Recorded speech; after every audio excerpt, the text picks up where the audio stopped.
So बिराद मानसिफ्राथ' government jobs स' नाय आं मोनसे खोथा होननो लुगैदोंसै बयखौबो कि गभर्नमेन्ट जब होनबा माने जेनेबा जबनि खोथा बुङो ना एफा इजि नङा अके गभर्नमेन्ट जबाथ' बांसिन इजि नंबावासो आं बिराद ट्राइ खालामखांबाय गभर्नमेन्ट जबनि थाखाय लाइक एराउन्ड 3 या 4 टाइम्स अके स' बेवहाय मा होनबावो फैसानि खेलसो दै नोंनाव फैसा दं that means U get the जब नोंनाव फैसा गैया date U don't get the जब आं मिथिया आं बयखौबो होनो लुबैयाखै लाइक सब अफिसार्सफ्रा गाज्रि जायो बेखौ होनाखै अके बाट देर आर साम अफिसार्स जायहा गाज्रि माने फैसाल' माने नों साख्रि मोना आरो जिआव आं एप्लाइ खालामदोंमोन बेयावथ' बांसिनानो फैसानि खेल गोजासो अके स' दायो आं होननाङा कि साख्रि माव नोङो एफा गोरों नोङो एफाग्राब रोंगौबा नों साख्रि माव मा माव होनो ना स' आइ वुड से लाइक नाय गोरोङाथ' गोरोंखा दे हा हायोबो पासबो जायो एगजामफ्रावबो पास जायो बाट इफ इउ डन्ट हेभ मानि फैसा होननाय बुस्थुआनो गैयाबा नोंनावहाय सासे ल' क्लास फेमिलिनि सासे ल' क्लास फेमिलिनि हा नोङो जेनेबा मोनसे ल' क्लासनि जाहैबाय आरो ल' क्लास माने जेनेबा होनजायो जेरै जानाय लोंनाय दङ आरो ना फैसा गैयाबाबो जानो लोंनो आन्था जाहैयो आरो दै जेनेबा गावनि फिसाफोरखौ फिसिनो आन्था जाहैयो इदि टाइपखौ मा होनो ल' क्लास अके स' मिडल क्लासफ्रा मा जायो लाइक होनो हायो मिडल क्लासनिफ्रा अके स' मा होनबावनो आंलाय साख्रि होनबाथाय दाना बानाय मोनसै आं hi bro' hi what's up okay Mike Brahma right bro' yes that's true yeah 10K जाबाथाय लिटारेलि आं मोनसे स्ट'रि लाबोगासिनो okay how I started my YouTube channel like बोरै स्टार्ट जादोंमोन आं इउटुबाव फैनाया बोरै स्टार्ट जादों बेफोरखौ खोन्थागोन आं एन्ड देन एबाउट फार्स्ट जेब्ला आं भिडिअ मोनसे आपल'ड खालामदोंमोन बेवहाय बेसेबां साबसक्राइबार्स आं गेइन खालामदोंमोन बेनि सायाव रायलायगोन 10K जाथोंसै थाबनो अके स' आं गभर्नमेन्ट जबनि थाखाय बिराद एप्लाइ खालामबाय लाइक रेलवेआव खालामबाय देन रेलवेआवनो खननै खालामदों आं अके एन्ड आदार जब्स लाइक मा होनबावनो आयुर्वेद सायुर्वेदनियाथ' होखाबाय अके लाइक खननै खनथामसो एप्लाइ खालामबाय आं जेरावबो फैसा नांगौलै जाया आलु ओमफ्राय टमेट' रन्जन बर' गुड मर्निं आं दिनै भिडिअ होनो सानगासिनो बेनि सायावनो ओमफ्राय लाइभ स्ट्रिमाव खोन्थानो थांनोसै सानबाय आं साबसिन जायो माने लाइभ स्ट्रिमाव खोन्थानोबो एकदमबारे फ्रिलि खोन्थानो मोनो आरो लाइभ स्ट्रिमनिफ्राय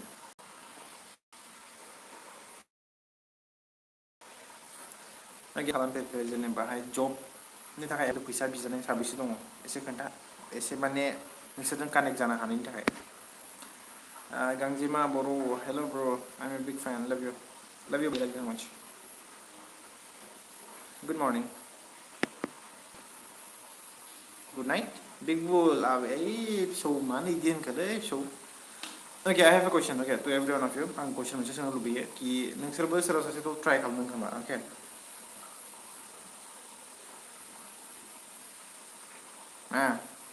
स्कुलाव दंफैयो ओके आं बेखौनो सोंनो लुबैयो बयहाबो खनसेयावथ' खनसे एप्लाइ खालामनो जानो हागौ आरो सोर फैसा बिजाफेरदों प्लिज आंनो एसे खोन्था कमेन्टआव आं मिन्थिनो लुबैयो आं बायदि सोर फैसा बिजाफेरखो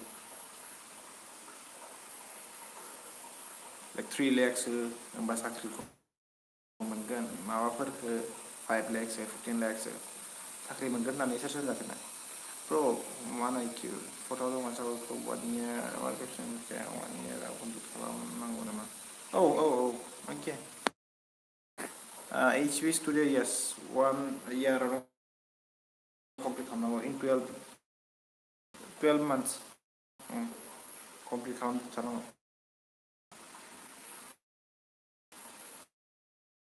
नङाबा प्रब्लेम जायो मानोना मनिटाइज खालामनायाव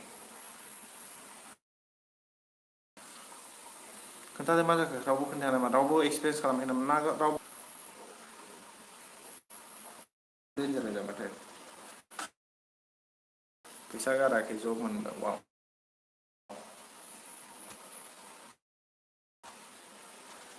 आं बिराद सानो खोमा इउटुबाव थायो 24 hours जों इउटुबाव थाया रावबो इउटुबार्स एडि ब्लग्स बय माखौ आपडेट होनांगौ जाखो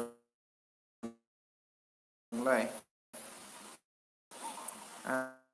अपडेट होग्रा नङा ना ब्र' बाट हाँ साउट आउट लुगैदों मा येस प्लिज एडी ब्लॉग्स बॉय को ना ही प्लीज बॉय ओके अखा हादों नामा दा हायाखै हायाखै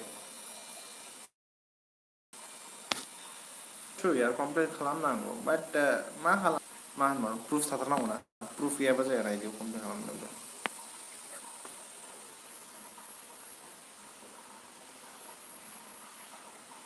दाना जब होननाय बुस्थुजों जोंखावनायसो मोनसे माने लाइक गभर्नमेंट जब होनबानो माने जोंखावनाय मोनसे हा मानियो कि लाइक गभर्नमेंट जब्स खालामग्राफ्रा एसे फैसाया फैखायो दे जेनेबा माने लास्ट मान्थसिमाव मोनखायो अके आं लाइक आं होनाखै गभर्नमेंट जब मावनाङा अर सामथिं लाइक इदि होनाखै अके बाट मोजां मोनोबाथ' बिराद मोजां खोथा अके बाट फैसा लानानै नोङो फैसा होनानैबो नोङो जबखौ मोनाबा एबा सोरबा सासे फैनानै फैसा बुरजा होनायाव जब मोनोबा द्याट्स नट गुड ना औलै फिसौ थांफेरबाय आङो बिगबुल आइडि ब्लग्स खबरफ्रा मादि आदा मोजाङानो दासान्दिथ' मोजाङैनो दङ अके आरो आं 10K नि थाखाय वेट खालामगासिनो बिदि माबा आं मोजाङैनो दं ब्र मोजाङैनो दं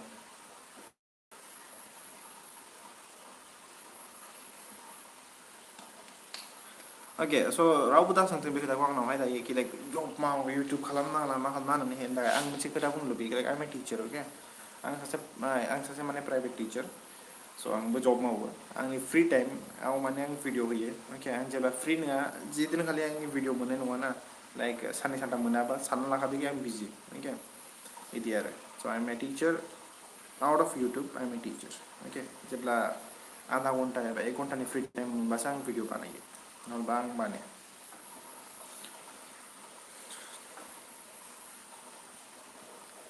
बेखौ सोंनानै खोन्था अ please what is your status bro okay आं स्टेटास खोन्थानोबो गोसो गैया आइ M from the law' class family आरो ल' क्लास फेमिलि मिडल क्लासबो नंबावा ल' क्लासबावसो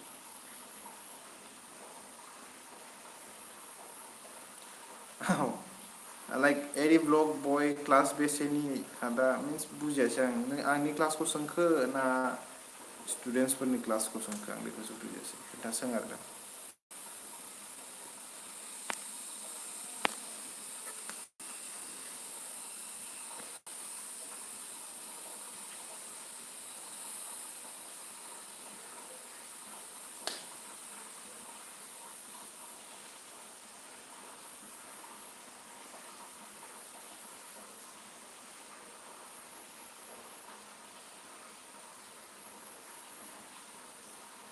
Angeli Creations good morning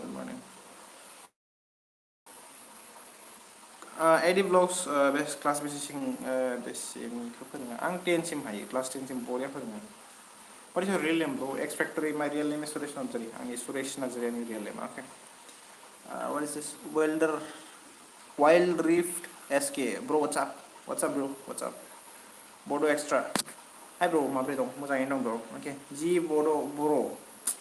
Good morning. Good morning. Good morning, brother. I'm sorry. What's your? Are you female or male? I don't know. But Jikunuja, good morning. Okay. Shout out her, bro. Okay.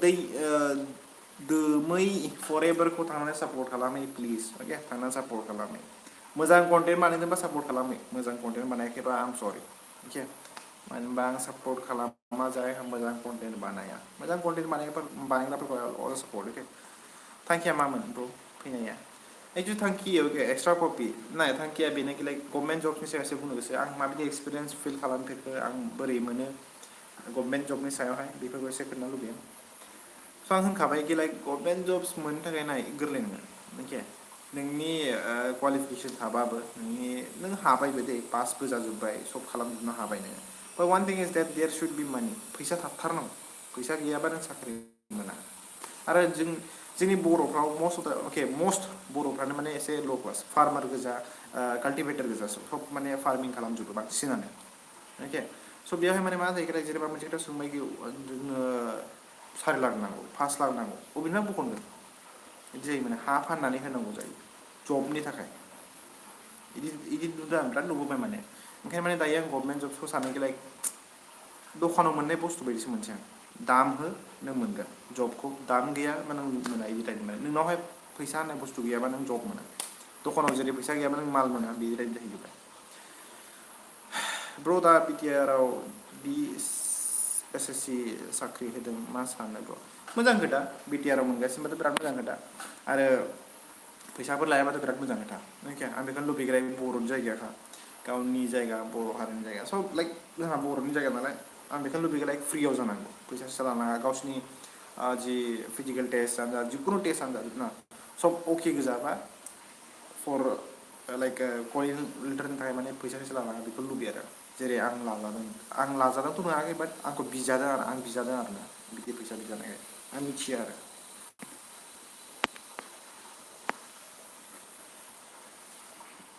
Okay right ब्र दासान्दि मा खबर मोजाङैनो दङ जि बर' बिराद मोजाङैनो दं दासान्दि आं बिराद मोजाङैनो दं extra copy नंगौलै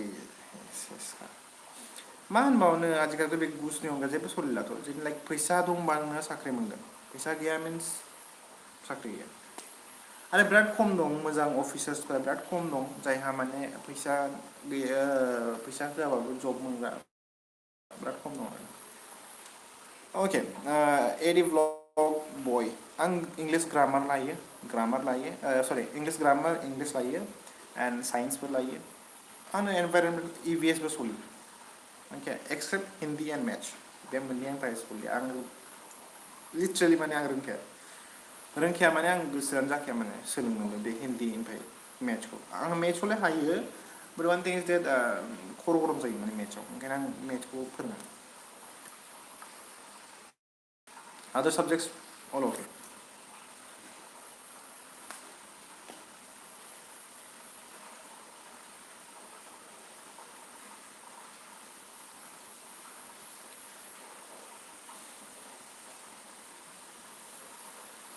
one thing is that आरो मोनसे खोथा होनो लुबैदों आं बिराद थाल लाबाय दे according to me demotivate जागोन फैसाल' बियो होनबा that's true year actually demotivate जाखायो but नाय like if you know the truth ट्रुथखौ जानानै नोङो एसे दुखु मोनदोंबा that's different thing but जेब्ला नोङो जबनि थाखाय अलरेडि बिराद खस्थ' खालामनानै थांनानै नोङो थांथारबाय हा लास्ट स्टेजसिम सहैबाय जेनेबा नों माबासिम इन्टारभिउसिमबोथ' जाजोबखाबाय जेनेबा दै कलिं लेटारसिम सहैबाय ओमफ्राय बे समाव नोंखौहाय बिबाय कि फैसा नांगौ फैसा नांगौ नोंनिफ्राय एसे फैसा हो होमबासो नों जब मोनगोन एबा कल लेटारखौ मोनगोन होनबालाय बेसेबां दुखुसिन जागोन नों एफा खस्थ' मावनानै नोङो एसे थांनानै हायाखैबा बिदि जायो आरोना खोथायाव ना एक्सुवेलि आं बयखौबो होनाखै लाइक एभ्रि अफिसार्स आर बेड आं बिदि होनाखै बयबो फैसा लायो आं बेखौ होनाखै but there are people okay but I could say like from 100% like 60% people हायो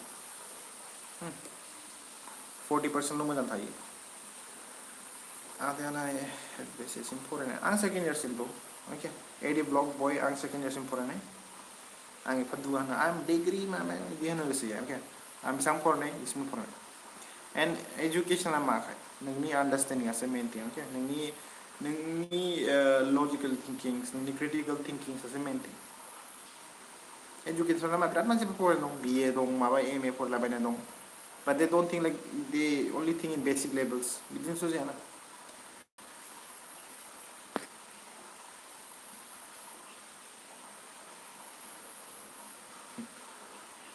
ओके एक्सट्रा कपि नायबाय दं ब्र नोंनि भिडिअ'आव जाबाय थागोन अके फाइन स्टे दङ अके बिदि मा खालामनांगौ बिनि बागै बुंबा मोजां जागौमोन अके नाय बिदि हानाय मानि नोंसोर एभिडेन्स ला हायोबा नोंसोर बिसोरनि लाइफ हाथारोबा ना लाइफ लाथारनांगौ माने भिडिअ'फोर हानाय मानि भिडिअ'फोर फैसा बिनायनि खोथाखौ माने होननाय लोगो लोगो जेनेबा लाइफ फुटेजफोर लानो हाबाथ' बिराद मोजां खोथा एक्सप'ज खालामनानै बिसोरनि जबखौ माने थांहोनो हायो माने दै जाय फैसा बिदों जाय घुस बिदों बिनि जबखौ थांहोनो हायो माने स' बेवहाय माने मोजां सासे अफिसार फैगोन बेखौ आसा खालामो आरो जेनेबा माने गाज्रिखौ बख'बा माने मोजां सासे फैगोन बेखौ आसा खालामो आरो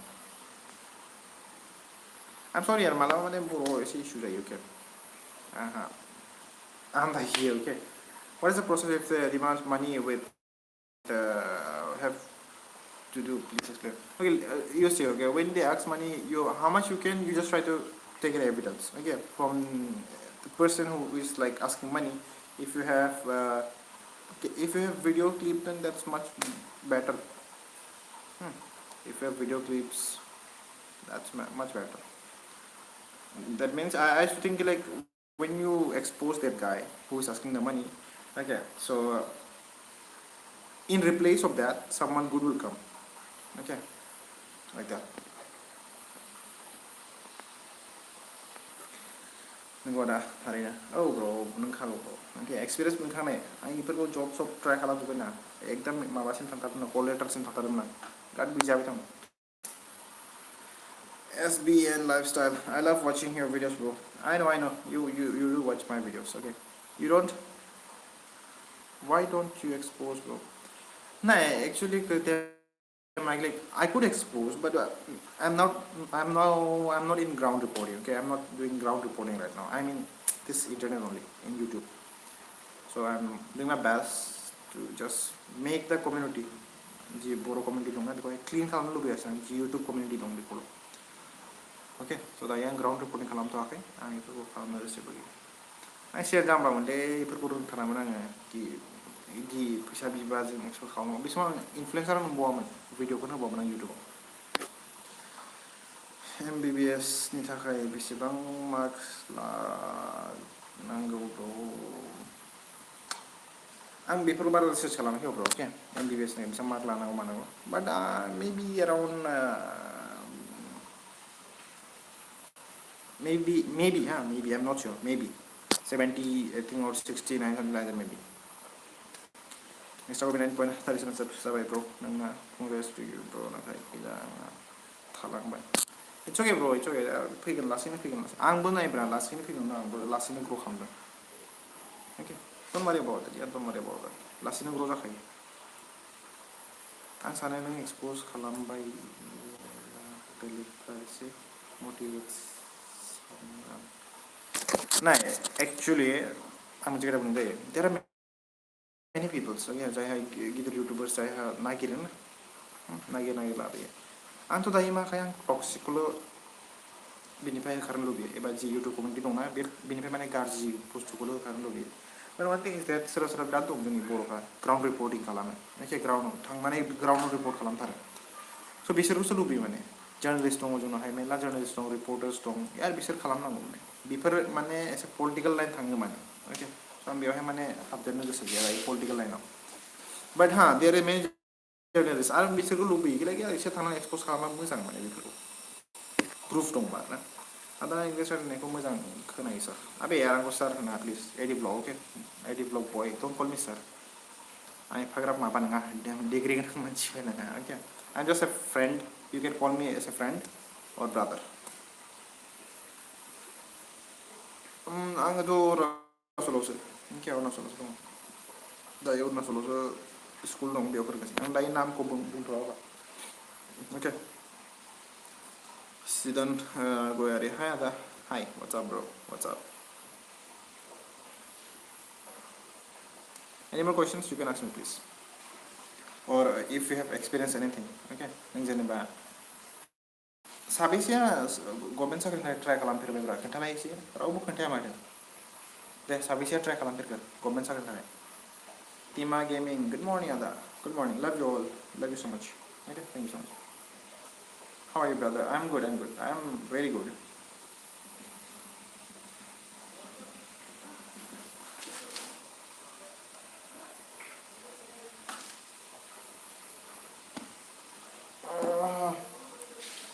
Orang bar boro, don't call me sir. Aku sarana, please. Okay. I tell much like you be frankly with me, frankly, ja. Okay, just frankly. Anggo purni, okay. Soron Nazran go purni bro. Ada apa ni? Go purni ang go purni. Orang bar boro, don't call me sir, yeah, please. Okay. एकदम free frankly जा सर ने माने एकदम बारे आं दं ना इदि यूट्यूबर्स फोर दं सर जानो लुबैयो आं इदि टाइपनि मानसि नङा to be frankly with me just रायलाय okay love from Rupsi airport I don't know about दं बियो okay I am sorry but love you to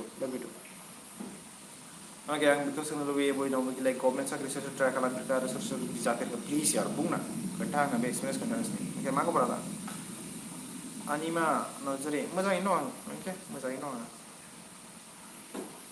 सोर गभर्नमेन्ट साख्रि ट्राइ खालामफेरखो खोन्थादो फार्स्ट टाइम नायबाय आरो साबस्क्राइब खालामबाय ब्र from Bongaigaon Abe Bongaigaon love you आं बङाइगाव थांखांबायथ' बिराद बार थांखांबाय सबायावहाय दै NELC नि सभा जायोना जोंनि ख्रिस्टियान्सफोरनि सभा जायो okay कनफारेन्स कनफारेन्स जायो आं बे समाव थांदों बङाइगाव आंनाव फ्रेन्ड्स मेरला दं आदा लागिनाव साबेसे लागानाव साबेसे गासै आं एडि ब्लग्स आं बुजियासै आं मा होनखो नोङो आदा लागानाव न'आव अके आंनि न'खराव आंना साब्रैल' आंनि फिसाला दं आं दं आंनि हिन्जाव दं ओमफ्राय आंनि मामि दं अके Subin vlogs hi Ada hey hi thank you so much साख्रिनि खोथायाव जों गैलिया र' जों माने आं आरोना आंथ' गैखाला साख्रियाव गैखाला आं दायो मा खालामो लाइक आंनि जि दङ अके वाट आम एबल टु डु लाइक टिचिं आं टिचिंआव बांसिन इम्परटेन्ट आरो इम्परटेन्टबो होयो आरो आं बांसिन बेखौसो रोंखागौ अके स' आं दायो टिचारनि लाइनाव दङ अके ओमफ्राय बिराद मानसिफोर थानो हागौ टिचार हिसाबै अके एन्ड सोरबा सोरबा बेलेग लुबैयो लाइक फार्मिं होन मा होन इउ डु इट योर इस अके बाट जास्ट होनो लुबैयो like don't the community dirty बेखौ लुबैया ससाइटिखौ डार्टि खालामनो आरोना गाज्रि खामानि मावनानै सर्टकाट खामानि मावनानै गाज्रि लेथ्रा खालामनाङा कमिउनिटिखौ बेखौल' लुबैयो आरो बर' कालचारखौ एबा बर' हारिमुखौ अके माव मोजांखौ माव अलंबार बर' आदाया मानास पार्कआव फैया नामा आं दायो थांनो नाङा नङा लकडाउन खुलिग्रोथोंसै बिनि उनाव आं साननोसै दै थांगोन आं मिटाप खालामनो थांगोन आं बिराद मानसिफोर थांनांगौ दं HB स्टुडिअ ट्राइ फेराखै आदा HB1 डिग्री कमप्लिट जाजोब्बाय 1 year दंबावो अके ब्र इट्स जास्ट डु it complete it okay just complete खालाम ब्र खोथाया नङामोन ब्र साख्रिनि खाथियाव थानांगौ गैयानोसो होनदों मा होनखोलै खोथाया नङामोन ब्र साख्रिनि खाथियाव थानायाव गैयासो होनदों माने लेखाखौनो रोङा ब्र अत्तरी एक्सट्रा कपि लेखा रोङा नों लेखा रोंनायनि खोथा नङाना इफ इउ हेभ नलेज नोंनाव थिंकिं होननाय बुस्थु थायोना क्रिटिकेल थिंकिं होननाय बुस्थु थायोना सब बुजिजोबगोन सोर मा बिदि नङा अके एजुकेशन सिस्टेमा मानो नांगौ certificate first of all certificate अके फार्स्ट सार्टिफिकेट नांगौ जायो एन्ड सार्टिफिकेटआ मानि थाखाय फर जब्स नों गावखौनो गाव मोनसे फ्लेक्स खालामनो अके आं डुइं इट फर फान अके फाननि थाखाय मोनसे खोथा बुंलाय आंसिम फरायनाय आं डिग्री फरायनाय आं माबा फरायनाय फ्लेक्स खालामनो थाखाय बिदि टाइम मोनो आरो आं फ्लेक्स खालामनो अके आं जि रोंगौ I am with that from Sirang and best of luck bro do you just keep calm love you bro love you so much मा ओंख्रि जानाय आरो मन'जय बसुमतारी अके आङो आलुजों टमेट' जादों ओमफ्राय बयलार दंमोन बेखौ जादों अके अके एडि ब्लग्स बय इंलिश सोलोंनो लुबैदो ब्र इंलिश सोलोंनो आम सरि आरो आंनाथ' माने मा लाइक आइ एम फ्रम 3 बोसोरनिफ्राय हस्टेल थानायनि खोथा ना स' बेनिखाय माने इंलिशआ आंना एसे फ्लुयेन्ट जायो अके 3 बोसोरनिफ्राय थानानै क्लास 10 सिम आङो क्लास 10 सिम हस्टेल थादों नालाय स' इंलिशफोरा फ्लुयेन्ट जायो माने हस्टेल थायै मा रायलायनाय जायोना लोगोफोरजों रायलाय माने फ्लुयेन्ट जाबाय स' आं मिथियो यास यु विल अलस' एबल टु नोंबो हागोन रायलायोबालाय प्रेक्टिस खालामोबालाय हागोन लासैनो हागोन मारै खबरा दा 200k स्टेटास ब्लग मोजाङैनो दं आङो अके ओंख्रिया गोथावानो माथो गोथावथ' गोथावखा मा खालामबावनो गावबा गाव संनायनि खोथा आदा अखा हादों नामा हायाखै अलंबार बर' अके अखा हाथ'वाखै जोंहा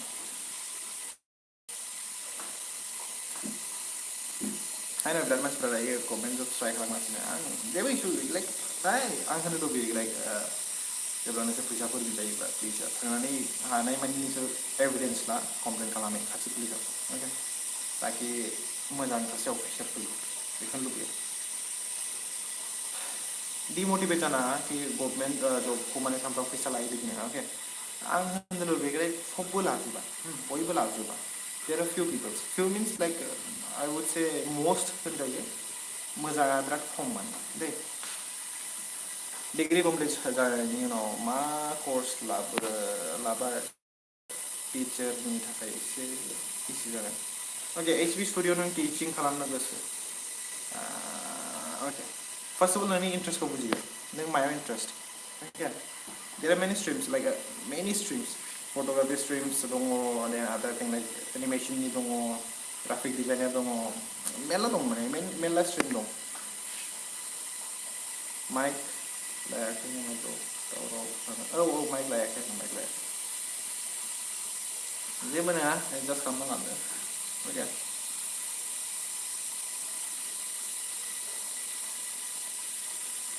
ओके नेक्स्ट भिडिअ गाबोन समफोर एसे चान्स मोनोबा सम मोनोबा फ्रि टाइम मोनोबा आङो बानायगोन अके आदाया टिचार मावनायनि बेसेबां एक्सपिरियेन्स ओके टिचार मावनायनि फ्रम क्लास 9 आं क्लास 9 निफ्राय टिचार मावदों दे क्लास 9 बिराद गोबाव जाबाय एराउन्ड लाइक 13 निफ्राय मावदोंबा सानदो 13 class 9 I was not class 9 yeah class 8 ना क्लास 8 ना 9 निफ्राय मावदों माने आं टिचार बावबाय माने around 6-7 years maybe 13, 14, 15, 16, 17, 18, 19, 20, 21, 9 years experience one okay 9 years experience one I'm right उन्दैनिफ्राय मावदों टिचार आरो आं गेप्सबो लादों लाइक 1 year 2 years गेप्स लादोंमोन so माइनास खालामबा around like it will be around 6 I think or 7 years literally 7 years teaching मावदों that experience one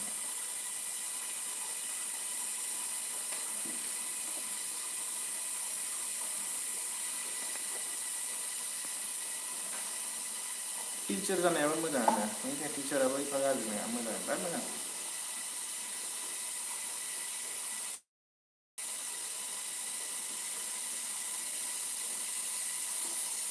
Any questions you can ask me, please. Any more questions? Any questions you can ask me. But out of personal tana. Okay. G internet on computer. G YouTube on the please wait also. Okay. Out of internet synchrona. Okay. Brahman's question. Okay. What's your aim in? What's your aim? By the way, okay. Money typing in though. Okay. My one is my personal life, real life, out of internet. I am enjoy the internet though. The YouTube video okay so YouTube my aim is to clean the toxicity okay because toxics for bisa kaya mono kalamna but real life out of internet I would say ang salah ko bisa kaya mo education hana mo manchi bananya because lu ya real life out of internet okay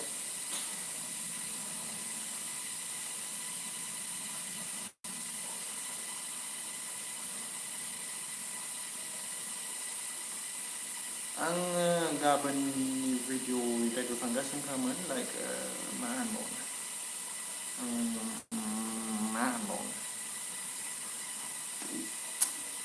mana pakai jalan gaban ni muncul video tanggasan nggak mana konten show mana video show terus dalam dari mana dari mana dalam tanggasnya sering metai ko kau sering lyrics pun nggak mat metai ko namanya music video kau dan metai ko lyrics mana you without permission bisa di share lagi kapan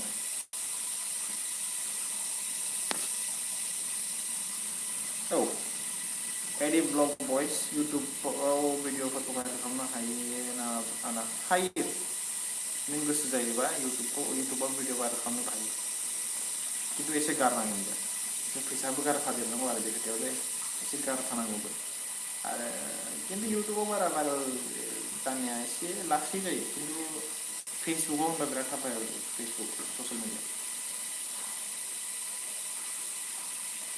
itu sih sosial media but YouTube chatting kalamnya comment box dong Facebook aja hebat di messenger dong comment dong sosial media begitu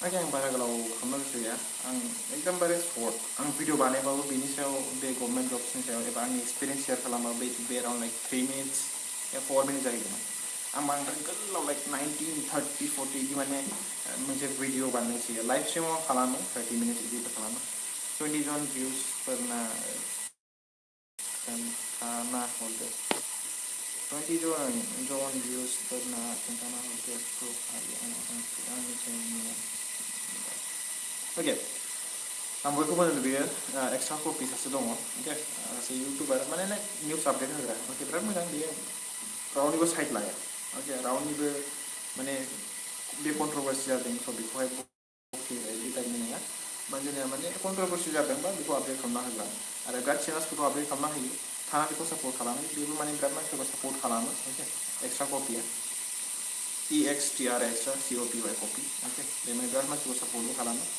स' please थाना support खालाम okay आरो मोजां content लाबोग्राफोरखौ support खालाम okay मोजां प्रपार update होयो बियो रावनिबो साइड माने जेनेबा बिनि नाम्बारा बांसिन होननानै बेखौ सोलायग्रा नङा ओके स' बे बांसिन जागोन बांसिन इम्पर्टेन्ट जाबोनो स' बेखौ पिकआप खालामो आरो आं बेखौ लुबैयो एक्सट्रा कपि मालाबाबो रावखौ माने एकदम सोलालाबायग्रा जानाङा ओके रावनिबो साइड माने बिना क्लाउड बांसिन दं बिसिनि भिउस बांसिन दं बिदिनो निउट्रेल जा गेजेराव था भिडिअ बानाय निउस आपडेट खालाम सानसेबाबो ग्र' जागोन नोङो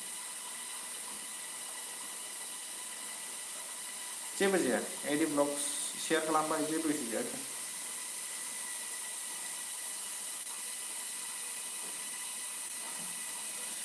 ओके अलंबार बर' आं actually motivate I would say like inspiration रावनिबो लायाखै ओके बे आंनि जास्ट आं साननानैसो फैखादोंमोन आरो इउटुबाव दे माने इदि जादों बिराद मानसिफ्रा माने मा बेबो थगायो इदि जालायगासिनो माने बेबो बुङो गोरोन्थिखौ माने नुयो गोरोन्थिखौ आसि थुहैयो दै खिन्थु जाय मानसिया गोरोन्थिखौ आसि थुहरदों बेखौ रावबो आसि थुग्रा गैयामोन रावबो आसि थुवा माने बिनि गोरोन्थिखौ रावबो आसि थुवा एकदमबारे जास्ट बाख्नायो दं माने बिनि गोरोन्थिखौ रावबो नायामोन मेगन मिसिना फल' खालामो माने बेयाव आं बिराद सानबाय माने इसोरखौ आसि थुग्रा रावबो गैया बिसोरखौ कारेक्सन खालामग्रा रावबो गैया बिसोर गावनो गोरोन्थि मावदों ओमफ्राय मालायखौ कारेक्सन खालामगासिनो बेयाव खर' नांबाय माने ओके खर' नांबाय माने लाइक बर'आ मा जालांगोन जेनेबा जि देरफुनाय गथ'फोर बिसोर मा सोलोंगोन बेनिफ्राय होनबाथ' बिसोरबो माने मालायखौ आसि थुगोन गावनिखौ गोरोन्थिखौ नुवा गारा मालायखौल' आसि थुबाय थागोन बिदिखौ आं नुबाय माने बिराद बेयाव गोसोआ बोरैबा मोनबाय स' देट्स दा रिजन कि आं इउटुबाव फैदों आरो आं बांसिन मेइन आंना सिगांनिफ्राय साननाय दंखायोमोन कि आं इउटुबाव टक्सिक जायोबा आं फैखागोनखा ओके गाज्रि इनफ्लुयेन्स जायोबा सोरबा एसे गोरोन्थि खालामोबा फैखागोन सानखादोंमोन स' देट्स माइ मटिभेट टु काम इन दिस इउटुब आंनि इन्सपिरेसन गैया होनजायो रावबो गैथ'मोन बाट इउटुबाव मोनसे आं गेमिं खुलिनो लुबैदोंमोन गेमिं चेनेल बाट आंनियावहाय इसुआ मा नेटवर्कनि इसु गेमनि इन्सपिरेसनखौ आं बिराद इउटुबारसिनिफ्राय लायोमोन बाट दायो बे इन्सपिरेसना गैला आं दायो इउटुबाव फैबाय बेफोरनि थाखायनो अके स' बेसेनोसै लाभ इउ अल एन्ड आं आसा खालामो नोंसोर माबा मोनसे बे लाइभ स्ट्रिमनिफ्राय माबा मोनसे बुजिनो हाबाय अके आरो आं रावखौबो नागिरा डिमटिभेट जाबाय दोननो हायो अके बयबो अफिसारफ्रा गाज्रि नङा बयबो गभर्नमेन्ट अफिसारफ्रा गाज्रि नङा जाय सेरेक्टारफोर दं बिसोर गाज्रि नङा अके बयबो फैसा लाग्रा नङा there are few people's okay few people's जायहा मोजां बाट मेजरिटि मानसिफ्राथ' गाज्रि नङा जाखायो मेजरिटिफ्रा फैसा लाग्रायानो दंखायो अफिसार्सफ्रा अके स' आं बेखौनो रिकुवेस्ट खालामनो हायो आरो बर'फोरनि निउस जाय चेनेल्सफोर दं अके प्लिज आरो एसे बेफोरखौ काभार आप खालाम बिदि सोरबाफोर माबाफोर जायोबा काभार आप खालामनो मोजां निउस रिपर्ट खालामनानै स' बेसेबांसै दा बेयाव